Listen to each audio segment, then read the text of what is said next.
Assalamualaikum warahmatullahi wabarakatuh. Selamat datang lagi di mata kuliah metode penelitian ekonomi dan bisnis. Nah, di pertemuan kali ini kita akan membahas mengenai regresi berganda dengan menggunakan aplikasi Avius.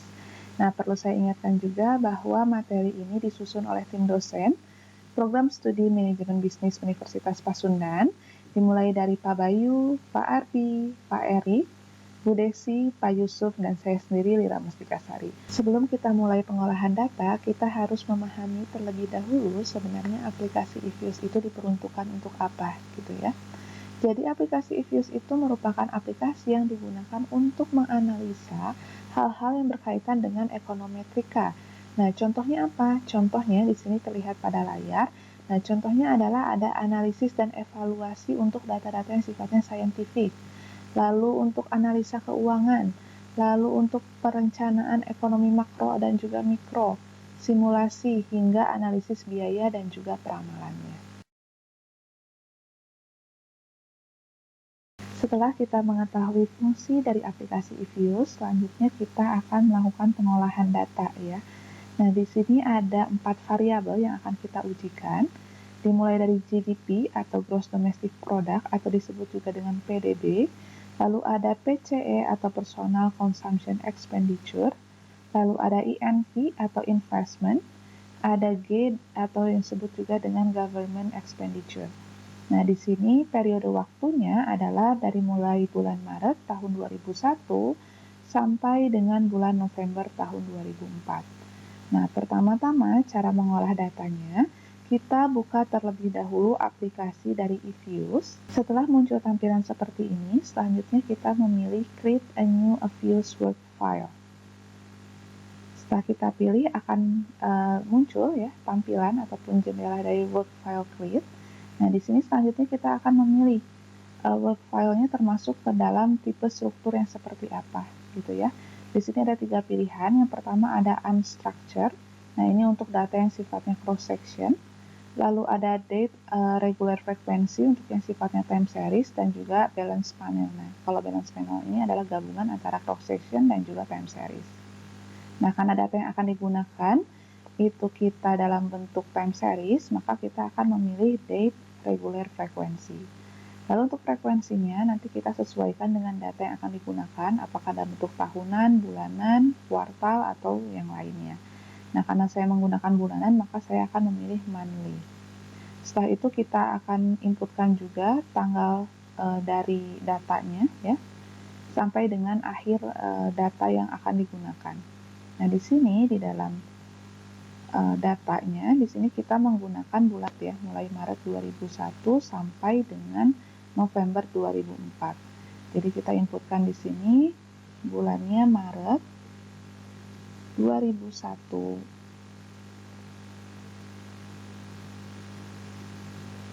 sampai dengan bulan November 2004 ya. Sampai dengan November 2004. Untuk work file names ini sifatnya opsional, boleh diisi atau tidak. Nah, dalam hal ini saya tidak diisi dan saya langsung oke-kan saja. Nanti akan muncul tampilan seperti ini. Ya, untuk terkait ini kita klik no saja. Setelah muncul tampilan seperti ini, selanjutnya kita pilih quick. Kita pilih empty group. Ya, nah ini kita akan memasukkan data yang akan kita gunakan. Ya, caranya yang pertama kita buka file kita yang ada di Excel tadi, ya, seperti ini. Lalu selanjutnya kita kopikan seluruh data yang akan digunakan, angka-angkanya saja, ya, dari awal sampai dengan akhir. Kita kopikan. Setelah itu kita paste pada jendela grup ini, seperti ini. Nah, selanjutnya kita ganti nama dari setiap variabelnya. Untuk seri 1 ini adalah GDP, jadi saya ganti dengan GDP. Kita pilih yes. Lalu untuk seri kedua, itu kalau di sini PCE ya. Jadi kita tuliskan PCE. Kita pilih yes. Untuk seri ketiga, investment, kita lambangkan dengan INV. Lalu seri yang keempat kita isikan G ya. Ya, seperti ini. Ini datanya sudah ada dari awal sampai dengan akhir ya. Sampai dengan November 2004. Selanjutnya kita akan menguji regresinya ya. Uji regresinya kita tinggal klik quick. Setelah itu kita pilih estimate equation. Kita isikan rumus sesuai dengan pedoman yang ada di dalam kotak equation estimation ini, gitu ya. Jadi di sini Y sama dengan C1 tambah C2 dikali X. Jadi kita tinggal ikuti saja. Variabel Y-nya itu adalah GDP, jadi kita tulis GDP, spasi, lalu konstantanya yaitu C, lalu variabel independennya. Di sini ada PCE, spasi, lalu ada INV, ya INV, spasi, lalu ada juga G ya.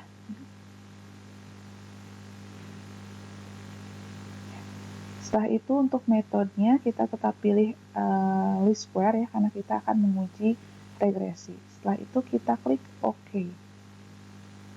Nah, dari hasil output ini terdapat beberapa informasi yang bisa kita interpretasikan. Dimulai dari yang pertama adalah dependent variable. Nah, ini adalah variabel dependent yang kita ujikan, yaitu GDP. Lalu ada metode yang digunakan, yaitu least square. Ada tanggal dan waktu kita melakukan pengujian. Lalu ada sampel yang kita gunakan, yaitu bulan 3 di tahun 2001 sampai dengan bulan 11 di tahun 2004. Lalu ada juga jumlah observasinya sebanyak 45. Nah, selanjutnya di sini ada tabel dengan nilai koefisien ya. Nilai koefisien inilah yang nantinya akan membentuk persamaan ya. Persamaan yang semula Y sama dengan A plus BX1 ditambah BX2 ditambah BX3 dan seterusnya.